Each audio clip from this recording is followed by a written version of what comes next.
teruskan untuk pembelajaran. Hari ini kita akan belajar tentang persenyawaan dan kehamilan. Kalau sebelum ni kita belajar tentang kitahid, ni sambungan dia. Bila berlaku persenyawaan dan kehamilan. Yang pertama sekali awak perlu tahu proses lah yang berlaku.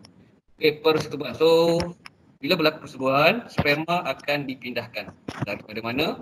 Sperma akan dipindahkan daripada faraj ni masuk ke uterus. Ni uterus keluar. Nampak saya ni highlight. So, highlight. Okey, so ni faraj, ni uterus. So ni adalah sperma. Sperma akan masuk, pergi ke tube fallopian, sini ada ovum awak. Okey. Okay, proceed next. Seterusnya, persenyawaan. So persenyawaan berlaku. Maksudnya apabila sperma bergabung dengan ovum, dia akan berlaku di persenyawaan. So biasanya persenyawaan akan berlaku di tube fallopian lah. Dan seterusnya lagi penempelan. So bila dah berlaku persenyawaan, zigot dia akan membentuk zigot embrio. Zigot ni akan pergi ke uterus. Ni adalah uterus dalam badan wanita. Lelaki tak ada ni benda ni Even kalau lelaki jadi perempuan pun tak ada benda ni Okey, embrio menempel pada dinding. Okay, dah. So ni adalah dinding uterus. Terusnya lagi. So wanita ini akan hamil. So kalau perasan, so wanita ni akan hamil. So ni ada proses lah yang pertama kali tunjuk dalam video ni. Tak gerak Okey, so sperma masuk pergi ke ovum, bergabung ataupun persenyawaan membentuk zigot. Zigot akan pergi ke uterus. So nampak gambar tu. Laju dia gerak. Okey. So next, kita pergi seterusnya. Okey, bagaimana sperma mensenyawakan sel telur? So yang pertama sekali sperma menuju ke arah sel telur. So ni sperma awak akan pergi kepada sel telur awak ni, ovum. Okey, seterusnya. So dalam banyak-banyak nukleus, hanya satu sahaja sperma yang berjaya masuk ke dalam sel telur. Selepas satu ni, satu lapisan daripada dua ni akan dihapuskan. Maksudnya satu sel sahaja. Okey. Seterusnya lagi kita tengok. Okey. So nukleus sperma akan bergabung dengan sel telur akan membentuk zigot. So ni adalah zigot yang akan terbentuk. Okey, seterusnya ni. Zigot mula membahagi kepada dua sel. So dia akan membahagi kepada dua sel. Awak akan belajar dengan lebih detail pasal ni tingkatan 4 lah, biologi. Okay, so supaya untuk level awak kita belajar macam ni, simple saja. Okay, seterusnya lagi, pembahagian terus berlaku yang mana pada masa sama ni daripada 2 dia akan jadi 4 dan akan jadi 8, seterusnya akan membesar lah. Okay, dalam masa sama ni akan bergerak daripada tube fallopian kepada uterus. Akhirnya zigot berkembang menjadi embrio. So ni akan jadi embrio dan menempel di dalam dinding uterus. So dinding uterus tadilah gambar tadi dinding uterus. Okay, bahagian dalam wanita. Okay, so ni gambar sedikit sebanyak gambar dia. Kalau awak perasan gambar tu. Okay. So satu sahaja sperma masuk dan satu lapisan akan terbentuk. Dan daripada sini sel yang berjaya masuk akan membahagi zigot kepada 2 sel, kepada 4 dan seterusnya berkembang menjadi embrio. Okay, next. Boleh Okay, seterusnya lagi kita tengok pergerakan sperma dari testis ke tube fallopian. Okay, testis ke tube fallopian. So ni daripada ni pergerakan sperma daripada testis. Testis ni lelaki punya. Testis ni telur lelaki, skrotum telur daripada lelaki lah. Okey. Ini pergi ke doktor sperma. Hari tu kita dah belajar bab 4.2. Doktor sperma ni saluran daripada telur tu, testis tu kepada salur kencing. Okey, doktor sperma and then seterusnya kelenjar prostat. So yang ni akan meremedeskan cecair. Okay, kalau awak ingat balik. And then seterusnya pergi kepada uretra. Uretra ni lubang kencing. Untuk lelaki ni lelaki pergi ke zakar. Ni zakar lelaki and then terus masuk ke bahagian faraj. Faraj ni bahagian perempuan. Okey, seterusnya pergi ke bahagian cervix. So cervix ni adalah inilah bahagian ni, cervix. Okey, ni cervix. Faraj maluan. And then cervix ni, and then seterusnya lagi uterus. Ni adalah uterus. And then seterusnya lagi kita akan pergi ke tube fallopian. So ni tube fallopian lah. Boleh? Nampak ke gambar tu? Bergerak tu gambar tu. Okey. So kita tengok, ada tunjuk tak? Tak ada tunjuk. Dah tunjuk sampai sini je. Sini masuk sini, pergi sini sampai sini. Okey. Okey, kita tengok yang seterusnya. Ni sikit sebanyak bahagian yang berlaku pengovulan dan penempelan. Yang pertama sekali ovari. So yang ni kita belajar 4.3 last class. Okey, ovari nanti ada upload video tapi dalam Facebook kot saya masukkan. So ni ovari akan keluar. Pergi ke tube fallopian. So kita tengok sekejap So ni dalam badan wanita. So ovari keluar menghasilkan, mengeluarkan ovum dan masuk ke tube fallopian. Okey, ni tube fallopian. Dan seterusnya sperma akan datang masuk ke dalam ovum. So kita panggil pengovulan. Dan ni persenyawaan lah berlaku yang mana sel sperma akan bergabung dengan telur ovum.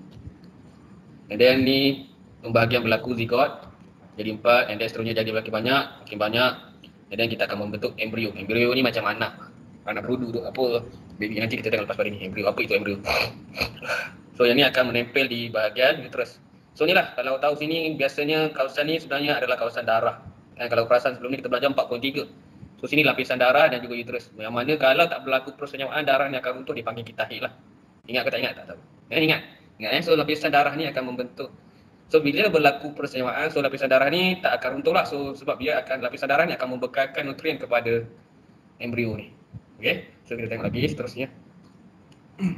Okay, perkembangan embrio menjadi fetus sehingga kelahiran. So tadi kita tengok telur disenyawakan, dan minggu pertama hingga minggu keempat selepas disetem, dia menempel pada uterus tu. So inilah, okay, embrio fetus. Okay, ini embrio. Di awal yang pertama dia membentuk pada minggu 7 hingga ke 9. Gambar dia lebih kurang, maksudnya akan terbentuk sikit banyak secara lebih jelas tangan, kepala, kaki. Minggu 7 hingga minggu ke 9. Seterusnya minggu 10 hingga 12. Okay, bentuk yang lebih sempurna. Dan seterusnya minggu 27 hingga 37, perkembangan embrio kepada fetus sehingga kelahiran. Maksudnya start minggu 20 jaring dah komplit terbentuk dah. Kita dah jadi satu bentuk bayi yang sempurna. Okay, perumpamaan saiz tu ada, nanti saya akan sharekan dalam Facebook. So dia ada perumpamaan dia dalam gambar-gambar, nanti ada saya bagilah nanti kalau nak nampak yang lagi jelas. Okay, ini minggu 38 dan 40, yes. So ini minggu 38 40.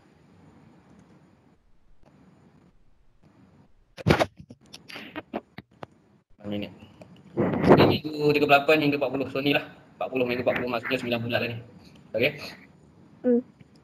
Sebenarnya bayi ni, apa, fetus ni akan berpusing dalam masa 9 bulan tu, sehingga kepalanya berada di bawah. So, nanti kita tengok kalau ada slide lagi. Okay, fetus yang membesar di dalam uterus. Okay, so dalam ni kita kena tahu beberapa benda lah, bahagian-bahagian yang ada dalam ni. Yang pertama sekali ni lapisan uterus. Terus ingat uterus. Dan yang kedua lapisan darah tu. Dinding uterus adalah dinding berotot dalam badan wanita. So yang mana berlaku tempat penempelan dan perkembangan embrio. So dinding daripada dia kecil sampai dia besar. Okay, sampai baby ni. Okay, plasenta. Plasenta ni adalah lapisan darah. Pada asalnya dia adalah lapisan darah yang mana akan runtuh bila berlakunya haid. Tapi bila tak berlakunya haid, dia akan membentuk satu lapisan yang mana yang memberi nutrien ataupun makanan kepada bayi melalui inilah salur ni. Okay, diperbuat daripada tisu ibu dan juga fetus. Okay, yang seterusnya, yang mana tempat berlakunya nutrien, penyimpanan nutrien, oksigen, yang ada tempat buang karbon dioksida, bahan buang, contohnya air kencing apa semua buang melalui tali pusat ni. Okay, so buang melalui tali pusat, ibu awak yang akan keluarkan. Ibu akan okay, seterusnya, bendalek amnion. So dia ada dua, yang pertama lapisan amnion dan juga bendalek. Ada tak? Okay, ada. So yang pertama, bendalek amnion ni adalah cecair dalamnya air. Cecair yang mana biasanya bila melahirkan akan keluar satu air dalam satu baldi macam tu, dalam kuantiti yang banyak. So bendalek tujuannya adalah untuk menyerap kejutan. Okay, maksudnya kalau mak tu gerak ke apa yang ni lah, air ni, cecair ni akan melindungi. Dan seterusnya membran yang membentuk pundi dan mengandungi bendalek. So ni lapisan ni lah. Okay, ni dalam ni cecair, luar ni dia ada lapisan. Lapisan ni dulu akan pecah, baru keluar baby, baru keluar air. Bila lapisan yang amnion ni pecah, baru keluar bendalek dia, air cecair. Okay, seterusnya lagi, tali pusat. So ni adalah tempat yang mana berlaku pertukaran lah. Yang mana berlaku pertukaran oksigen, karbon dioksida, bahan buangan baby kencing pun keluar ke sini. So baby dalam perut dia bernafas melalui pusat. Dia bukan bernafas melalui hidung. Faham Baby dalam perut bernafas melalui tali pusat. Okay, mengangkut darah dari fetus. So ni menghubungkan antara ibu lah. Okay, seterusnya fetus. Ni fetus baby terbentuk daripada perkembangan embrio. So kita panggil baby yang belum jadi baby, kita akan panggil fetus. Okay. Ingat elok, yang pertama lapisan luar ni uterus. Ingat elok, yang pertama uterus.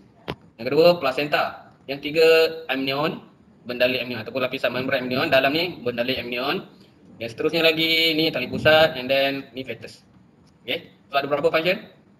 1, 2, 3, 4, 5. 5 fungsi Okay, faham Itu je kot, rasanya ada lagi tak? Okay, fetus waktu kelahiran, semasa kelahiran. So ni sikit lah. Fetus lengkap terbentuk selepas 9 bulan. 9 bulan, 9 kali 4, berapa? 36. Maksudnya dalam masa 36 minggu ni, satu fetus yang lengkap, baby yang bentuk lengkap. Tapi saiznya sebesar tapak tangan lah, biasanya. Kecil sikit pada tapak tangan. Dan then lepas tu, kita tengok lagi dia akan berpusing sehingga mengarah kepala kepada cervix. So dalam masa 9 bulan tu, okay, masa 9 bulan tu dia akan berpusing lah, daripada kepala ke atas ke bawah sampai ke bahagian cervix. Ini untuk memudahkan keluar lah. Dan seterusnya, dinding uterus bila nak keluar, dinding uterus akan mengecut, dia akan tolak. Dan pada masa sama selalu akan pecah M ni, akan pecah, benda lain akan dibebaskan, benda lain ni akan dibebaskan. Sebab tu bila nak melahirkan akan keluar air dululah, cecair, satu cecair. Dipanggil bendalate amnion. Boleh ya? Rasa tu je kot, sikit banyak, sikit je kot. Okey, ada apa-apa nak tanya ke? Okey. So apakah yang dimaksudkan persenyawaan? Persenyawaan ialah proses. Proses apa? Tulis lah, pen je lah. Proses persenyawaan ialah proses percantuman sperma dan ovum yang berlaku di tube filum. So proses percantuman. Sorry, kena tulis lah. Okey, ada tempat nak type. Saya malah nak tulis, saya nak type boleh tak?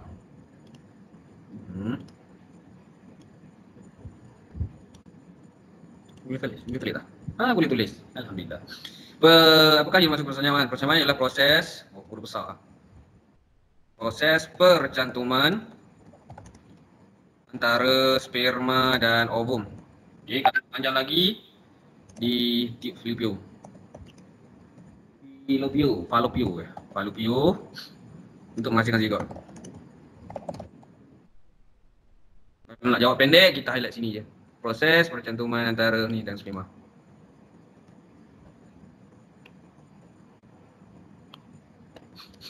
Itu adalah masuk persenyawaan. Yang seterusnya, warna biru lah. Biru. Tanda kan right pada bahagian pembiakan wanita tempat di mana embrio menempel. Mana tempat embrio menempel? A. Tube fallopian, B. uterus, C. cervix. So uterus lah. Okay. Seterusnya lagi. Oh lah, tak cantik lah warna ni. Tak apalah. Lengkapkan jadual berikut dengan fungsi plasenta dan tali pusat. Fungsi plasenta. Ingat tak plasenta? Plasenta adalah tempat untuk membekalkan makanan yang warna merah tu.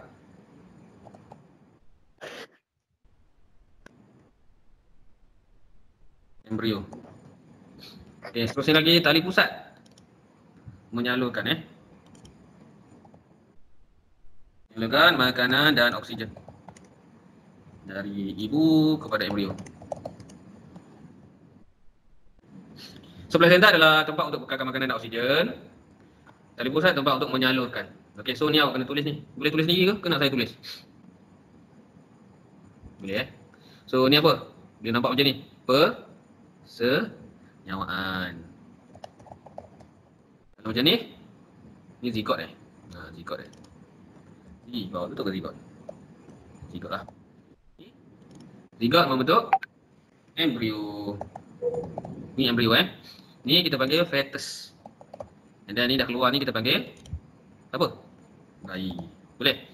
Knowledge beyond the classroom. Saya tak bawa handphone jadi awak tengok sendirilah. Kalau ada masa awak try scan. Ada banyak benda yang menarik. Yang pertama video kat atas ni. Kat atas ni ada video awak boleh tengok. Yang kedua ni mungkin pengetahuan lah. Biar ada classroom ni biasanya pengetahuan sama ada awak perasan atau tak pengetahuan umum. Kalau awak berminat dengan sains awak boleh explore lah. Biar ada classroom. Dah siap dah? Dah. Okey, seterusnya kita tengok lagi. Ke belum siap lagi? Dah siap hari ni belum? Senyap. Kalau belum angkat tangan. Kalau tak, saya terus proceed ke next. Okey, apakah yang berlaku selepas persenyawaan? Selepas persenyawaan, apa benda terbentuk? Zigot. Lalu berkembang menjadi zigot jadi embrio. Dan seterusnya fetus kan sebelum dilahirkan. Fetus.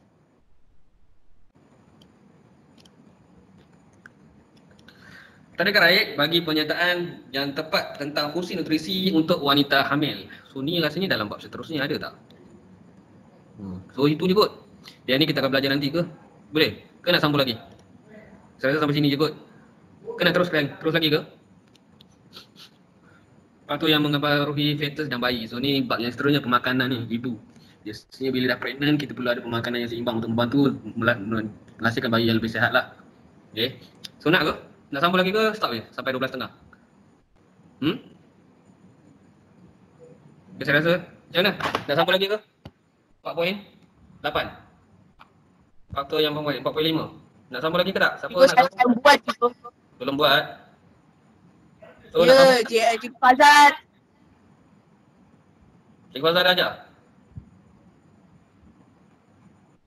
Cikgu awak dah ajar tak? Tak ada. Okay, so kita stop sini dulu lah kalau macam tu. Saya rasa sikit sebanyak.